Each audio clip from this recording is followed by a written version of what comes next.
안녕하세요. 스칼라 강의를 맡게 된 최정렬입니다. 첫 번째로 스칼라 개요에 대해서 알아볼 거고요. 그다음 스칼라 시작하기, 스칼라 기본 문법, 스칼라 프로그래밍 기본, 스칼라 구조의 순서로 알아보도록 하겠습니다. 우선 스칼라란 어떤 필요성에 의해서 개발되고 어떤 분에 의해서 개발되고 스칼라가 작동하는 환경들에 대해서 알아보도록 하겠습니다. 스칼라는 마틴 오더스키 교수라는 분이 개발하게 되었는데요. 이분은 그 자바 1.6에 도입된 제네릭스 개발에 주도적으로 참여하셨던 분입니다.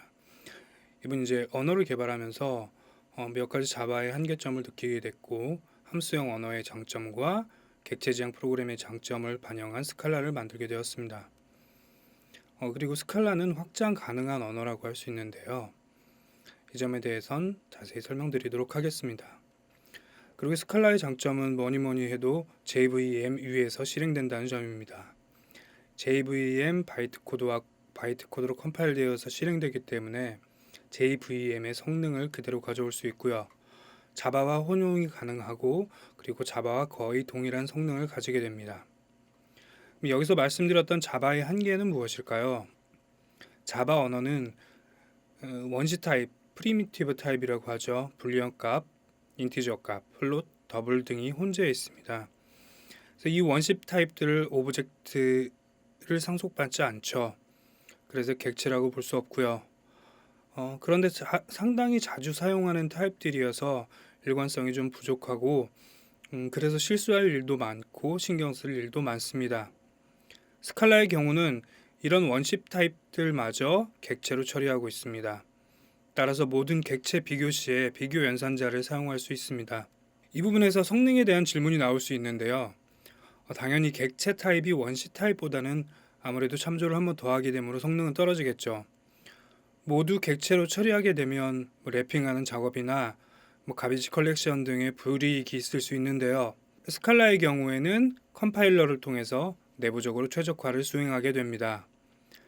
따라서 물론 자바보다는 성능이 일부 떨어지는 부분들이 있을 수는 있지만 큰 차이가 발생하는 것은 아니고요. 자바가 물론 C나 C++에 비해서는 조금 느리지만 다른 여타 스크립트 언어에 비해서는 수배에서 수십 배 이상 빠르기 때문에 큰 문제는 되지 않습니다.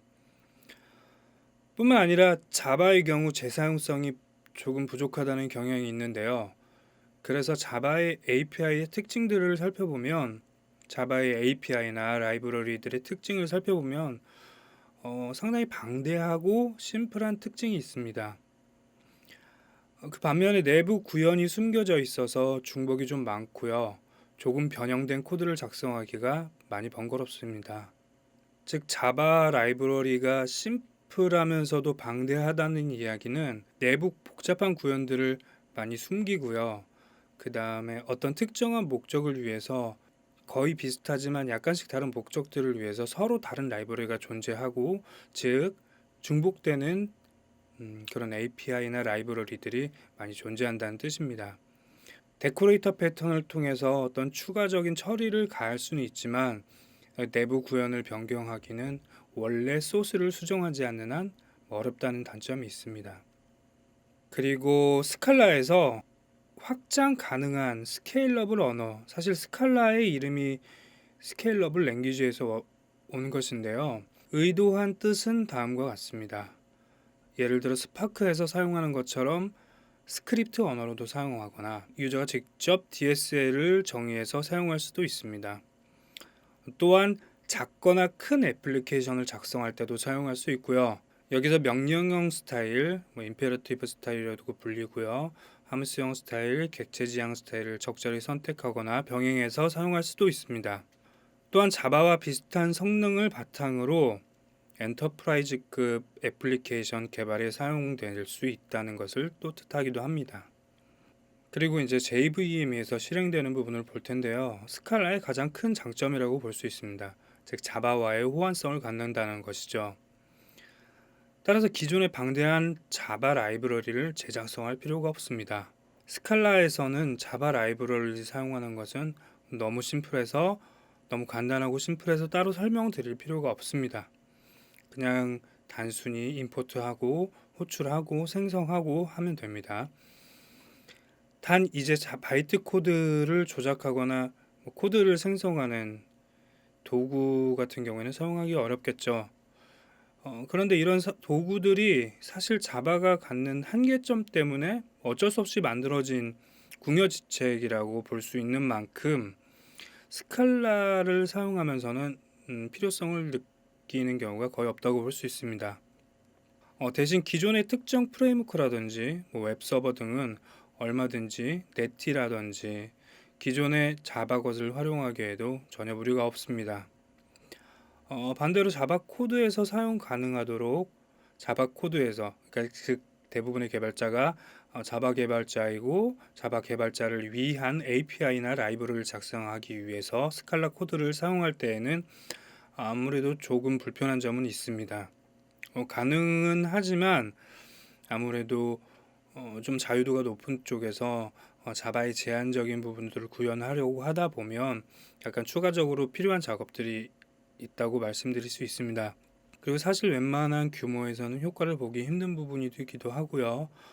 스파크처럼 큰 규모의 프로젝트 같은 경우에는 내부적으로 스칼라로 코어를 설계하고 인터페이스는 자바나 파이썬 같은 랭귀지로 만드는 경우가 있습니다.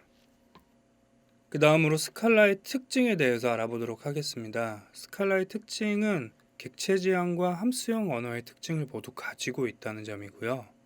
우선 알아두셔야 하는 부분이, 그리고 자주 혼동하시는 부분이 객체 지향 프로그래밍과 함수형 프로그래밍이 서로 대립된다는 개념인데 이 두 프로그래밍의 패러다임은 서로 대립되는 개념이 아닙니다. 네, 함수형인 특징을 가지고 있는 코드는 다시 말해서 지극히 객체지향적인 코드입니다. 함수 자체가 온전한 하나의 객체이기 때문이고요. 그럼 함수형 언어의 특징과 반대되는 개념은 어떤 개념이냐면 바로 명령형 프로그래밍입니다. 임페러티브 프로그래밍 스타일이라는 것인데 일반적으로 프로그래밍을 처음 할 때 자주 작성하는 분기를 자주 사용하거나 특정기를 처리할 때 순차적으로 기술하거나 해서 하는 것들을 이야기합니다. 객체지향 프로그래밍의 특징은 다음과 같습니다. 컴퓨터 프로그램 패러다임은 하나로 명령어 리스트로 보는 것이 바로 명령형 프로그래밍이 되겠죠. 여러 개의 독립된 단위로 보는 것이 객체지향 프로그래밍입니다. 그리고 객체는 데이터와 연산을 한으로 묶은 것이며 각 객체를 포함하거나 넘기는 등이 자유롭다.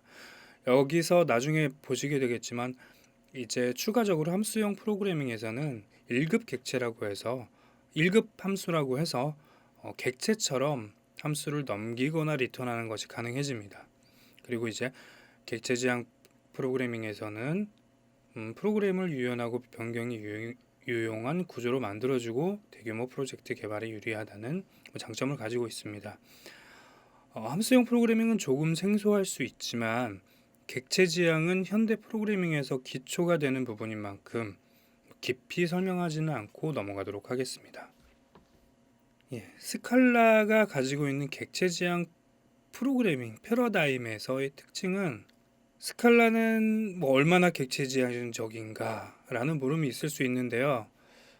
사실 존재하는 모든 언어가 100% 객체지향을 반영했다고 볼 수는 없습니다. 얼마나 객체지향적인가는 언어 설계가 얼만큼 객체지향적으로 프로그래밍 하기에 유리하도록 설계되었는가를 뜻한다고 볼 수 있습니다. 그런 면에서 스칼라는 객체지향적인 방식과 함수형 방식에 대해서 충분히 고려하고 유용한 프로그래밍을 작성하는데 부족함이 없는 수준으로 설계되어 있습니다. 모든 값은 객체입니다. 자바의 오브젝트처럼 any 값이나 anyref 같은 오브젝트를 상속받고 있고요. 그래서 숫자나 심지어는 함수 등도 모두 객체로 취급하게 됩니다. 따라서 앞으로 보시게 되겠지만 이런 철학을 극도로 반영해서 일관성을 유지하려는 노력, 즉 객체지향과 함수형을 병행하려는 노력 때문에 여러분이 쉽게 접해보지 못했던 약간 생소해 보이는 문법을 보실 수가 있는데요. 이런 점을 염두에 두시면 자연스럽게 받아들여질 수 있는 부분들입니다. 예를 들어 1 더하기 1 그리고 1 이퀄 1 여기서 사용하는 오퍼레이터 연산자 그리고 비교 연산자 모두 함수라고 보실 수 있습니다. 자바의 경우에는 원시 타입만이 즉 숫자 인트 값만이 또는 불리언 그런 값들만이 비교 연산자로 사용이 가능하지만 스칼라에서는 객체가 똑같이 즉 equals가 아니고요. equals를 통하지 않고 equal 두 개로 되어 있는 비교 연산자로 객체 비교가 가능합니다. 자바에서 레퍼런스가 서로 다르더라도 오브젝트가 담고 있는 내용들이 동일하다면 true를 리턴하게 되죠. 이 부분은 실습을 통해서 자세히 알아보도록 하겠습니다. 스칼라의 가장 중요한 특징으로 함수형 프로그래밍이 있습니다. 함수형 프로그래밍 패러다임을 채택하고 있다는 점인데요. 기존의 자바에서 메소드 시그니처, 퍼블릭, 프라이빗, 보이드 같은 리턴 타입 등으로 정의되는 것은 함수를 부르지 않고 메소드라고 불렀죠. 함수와는 약간 개념이 다른 부분입니다. 스칼라에서도 물론 메소드라고 부를 수 있는 함수들이 있고요. 메소드라고는 부를 수 없는 함수들도 있습니다. 여기서 말하는 함수는 수학적으로 온전히 어떤 입력 값이 있을 때 입력 값에 따른 결과가 항상 같은 것을 말하는 것입니다. 즉 예전에 보셨다시피 이런 형태로 표현되는 것이죠. 만약 1이 들어갔을 때 2가 나온다면 항상 1이 들어가는 경우에는 무조건 2가 나와야 하는 것이고요. 예를 들어서 2가 들어갔을 때 4가 나온다면 어떤 상황에서도 2가 들어가면 4가 나오게 됩니다. 그렇지 않은 함수 또는 메소드를 보죠. 이런 함수 같은 경우에는 x 곱하기 2라고 표현될 수 있죠. 그리고 어떤 함수가 있는데 이 함수에 1을 집어넣었는데 2가 나옵니다. 그리고 다시 후에 1을 집어넣었는데 그때는 또 3이 나와요. 이런 경우에는 이 함수가 외부의 자유 변수를 참조하고 있기 때문일 수도 있고 이 함수 내부에서 상태를 스스로 변경하는 경우일 수도 있겠죠.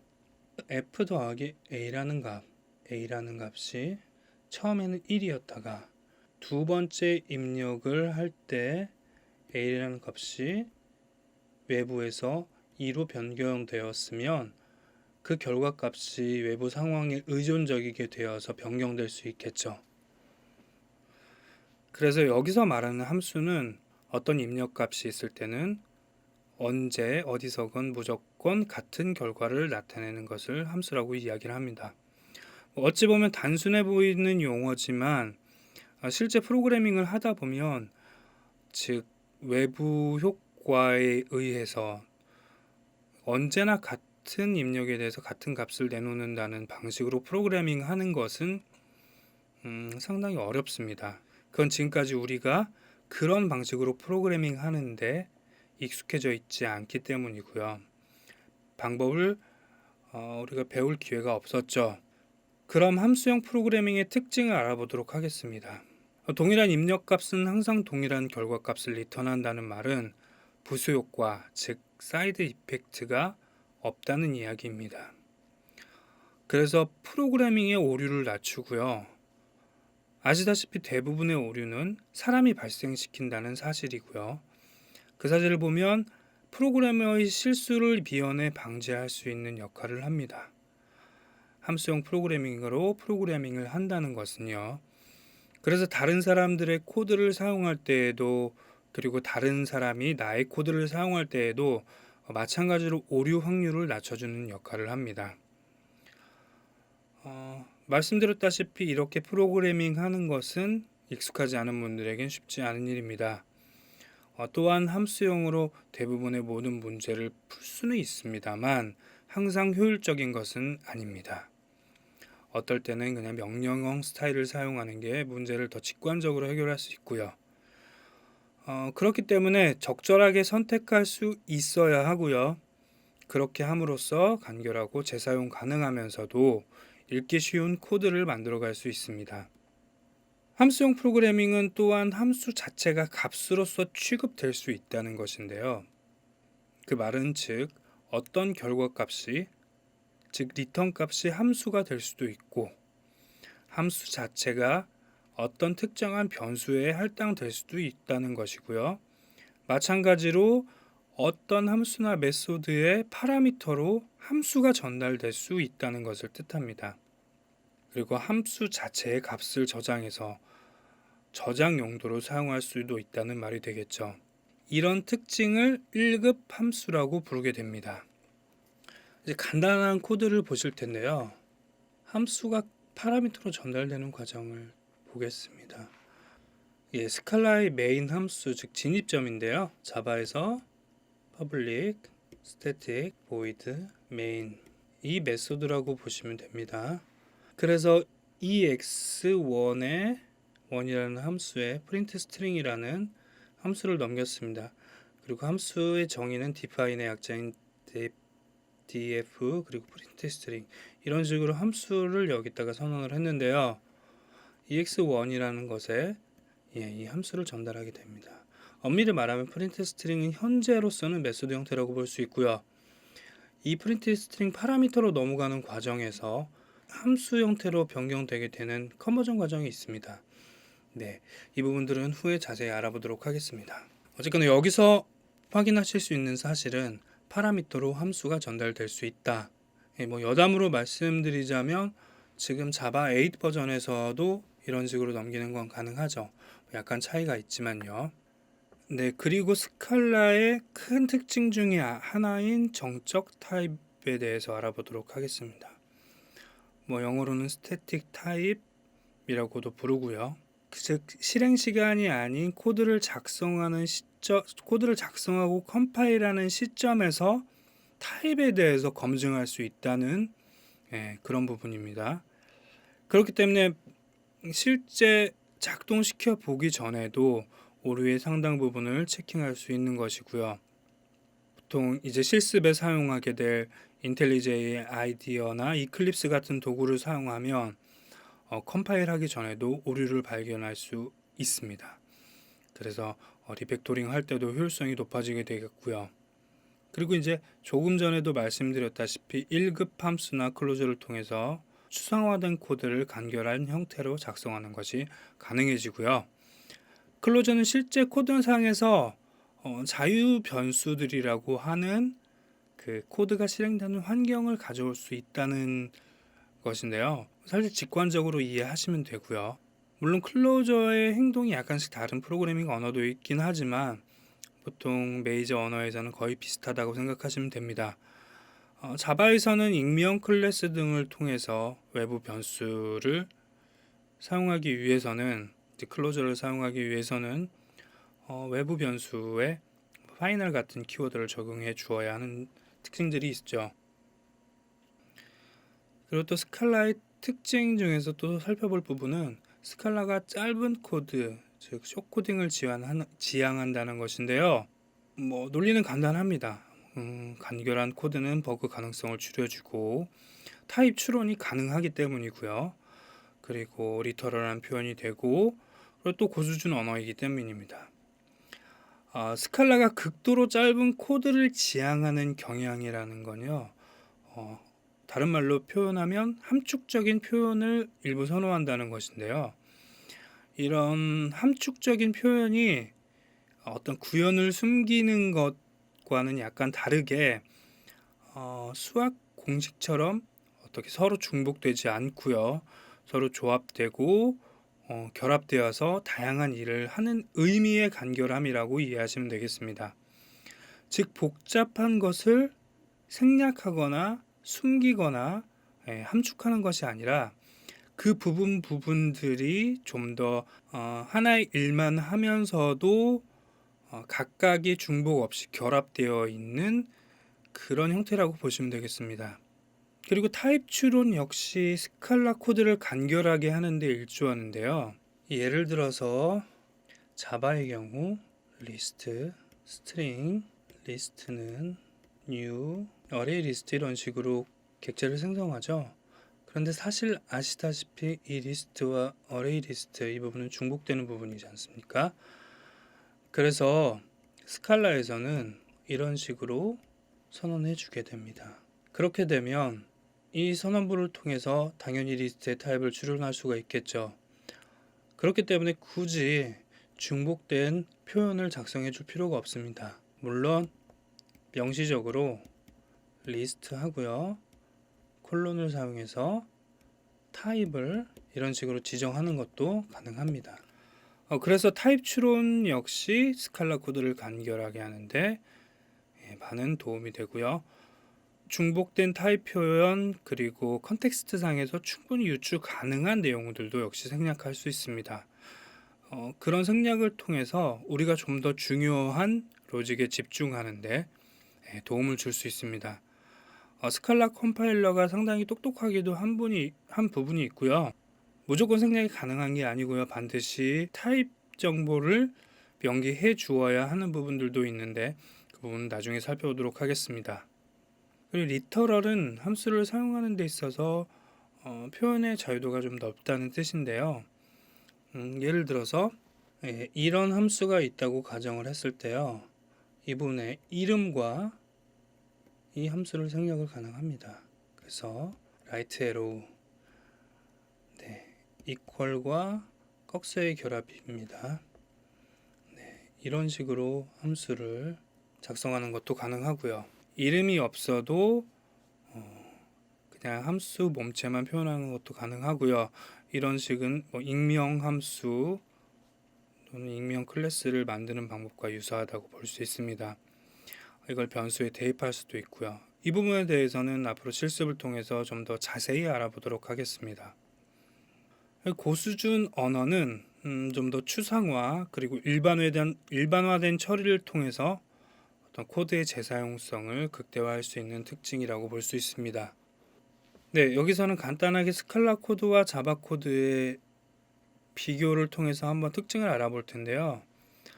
약간 극단적인 비교이긴 하지만 클래스의 정의 부분이 굉장히 많은 차이가 남을 알 수 있는데요. 자바에서는 프로퍼티를 설정하기 위해서 생성자를 여기다가 이렇게 선언을 해주죠. 그래서 값을 대입하는 과정을 통합니다. 스칼라에서는 클래스 이름 바로 뒤에 괄호를 통해서 바로 이 생성자의 역할을 하게 됩니다. 그래서 이걸 주 생성자 프라이머리 컨스트럭터라고 하는데요. 자바의 경우에는 파라미터를 변경을 해서 두 번째, 세 번째 작성해 줄 수도 있습니다. 스칼라에서도 물론 작성할 수 있는데요. 약간 방식은 다릅니다. 이 부분은 뒤에서 알아보도록 하겠습니다. 그리고 다음은 이제 for 루프 부분을 볼 텐데요. 이 위에 자바 코드는 문자열에 대문자가 포함되어 있는지 확인하는 코드입니다. 이 코드는 크게 두 부분으로 나눌 수 있는데요. for 루프를 통해서 캐릭터 값을 순회하는 부분, 이 부분하고요. 그리고 각각의 캐릭터가 대문자인지 판별하는 부분, 이 부분으로 나눌 수 있습니다. 스칼라의 코드를 표현하게 되면 exist가 모든 요소 값들을 순회하라는 이 포문의 내용을 포함하고 있는 것이고요.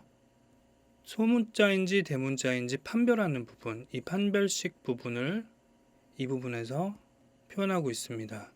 만약에 자바에서 대문자가 아니라 소문자를 찾아내야 한다면 이 구현 부분이 변경되어야 하겠죠. 그렇게 되면 외부에서 이 코드의 내부에 관여해서 코드를 변경을 해야 된다는 얘기고요. 스칼라는 반면에 코드를 사용하는 부분, 즉 함수를 결합한 부분에서 이 부분만 이런 식으로 변경해 주면 되겠죠.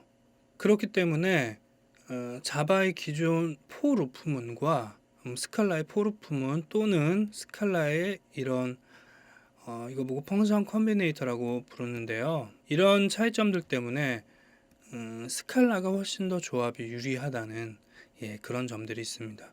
만약에 이 부분을 자바에서 처리한다고 하고 코드의 재사용성을 극도로 높이고 싶다면 어떤 템플릿 메소드 패턴, 그런 패턴들을 사용해서 인터페이스를 하나 추가를 해주고 외부에서 익명 클래스를 한다 만들어서 메소드 부분을 직접 구현을 해야 되고 그런 일들을 처리해 주어야 하는데요.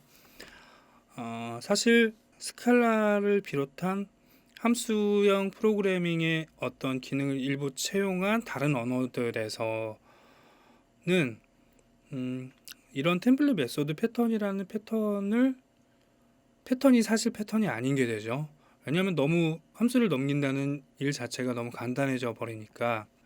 실제로 자바에서 자주 사용되는 컬렉션의 소트 메소드 같은 경우에도 굉장히 일부 우리가 할 일들이 줄긴 하지만 구현하려면 익명 클래스 만들어줘야 되고 실제 그 구현부 들어가야 되고 상당히 좀 버버스해지죠. 그래서 합성 프로그래밍을 사용하는 건 코드의 양을 줄이는데도 많은 도움이 된다. 것을 확인하실 수 있습니다. 그래서 함수형 언어의 특징을 가지고 있는 언어들을 사용하게 되면 패턴은 없어지지만 일부 패턴들은 없어지지만 좀 더 높은 수준의 어떤 패턴을 또 만들어서 활용할 수는 있겠죠. 이제 스칼라의 성능에 관한 부분인데요. 개인적으로는 크게 중요하다고 생각하지는 않는 부분입니다. 왜냐하면 어떤 환경에서 어떤 목적을 가지고 테스트를 하느냐에 따라서 어떤 성능 측정은 굉장히 변수가 다양하기 때문인데요.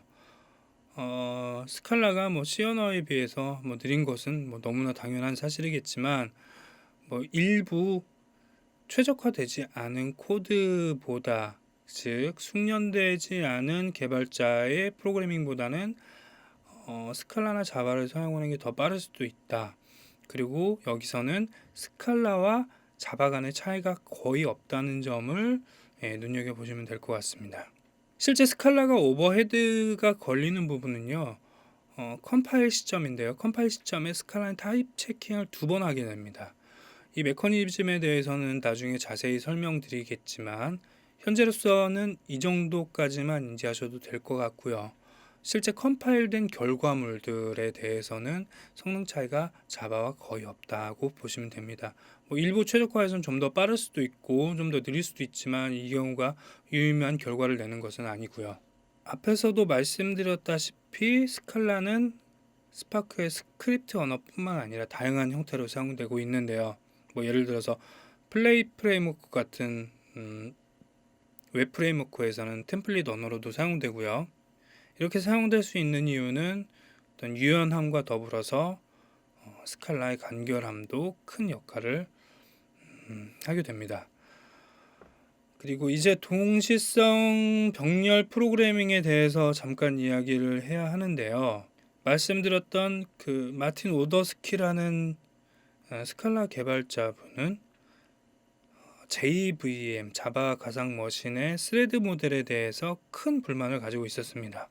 왜냐하면 자바의 스레드가 기본적으로 상태를 공유하기 때문인데요. 스레드 여러 개 만들어도 공유 메모리에 접근이 가능하죠.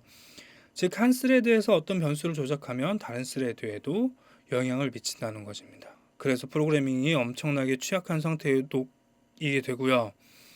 이렇게 발생하는 버그는 인지하기도 어렵고 제어는 더 어렵고 찾기도 어렵고 해결하기는 정말 쉽지 않은 그런 버그를 발생시킵니다.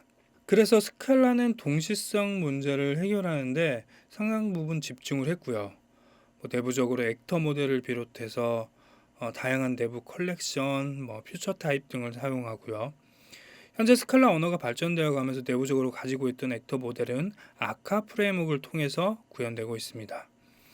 그리고 이제 리액티브 프로그래밍 등을 활용하기에도 최적의 언어라고 말씀드릴 수 있습니다. 최근 동시성 프로그래밍의 패러다임을 가장 유연하게 접목시킬 수 있는 언어, 그리고 성능의 저하 없이 가장 훌륭하게 처리할 수 있는 언어 중에 으뜸이라고 보실 수 있습니다.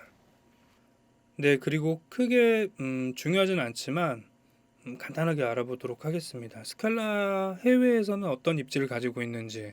스칼라가 언어상으로는 한 10위권 안팎 정도에 있는 것 같아요. 그렇게 많이 사용되지는 않는데 가장 처음에 인기를 끌게 되었던 계기 중에 하나는요, 트위터였었습니다. 트위터를 통해서 엄청나게 많은 트윗들이 발생을 하고 리트윗하거나 참조하거나 뭐 레퍼럴 등 상당히 많은 부하가 걸리는 일들을 처리해야 하는데, 여기서 트위터가 스칼라를 통해 이 작업들을 유연하게 처리함으로써 대중에게 알려지는 계기가 되었고요. 그리고 링크드인 같은 경우는 실제 내부 작업을 스칼라로 변경을 한 경우가 있습니다. 스칼라와 더불어 플레이 프레임워크, 스칼라로 작업된 플레이 프레임워크를 사용했었고요. 여긴 없지만 넷플릭스 같은 경우도 실제 스칼라를 적극 활용하고요. 오픈소스 프로젝트를 운영하고 있기도 합니다. 그리고 이제 해외의 금융권들, 뭐 은행, 증권, 투자회사들 중 선도 기업들은 다른 일반 IT 기업보다 더 적극적으로 스칼라를 도입하고 있습니다. 여기까지 스칼라의 개요에 대해서 알아봤고요. 다음 시간에는 스칼라 개발 도구를 설치하고 스칼라를 설치하고 간단한 코드 등을 통해서 어떻게 작동되는지 한번 알아보도록 하겠습니다.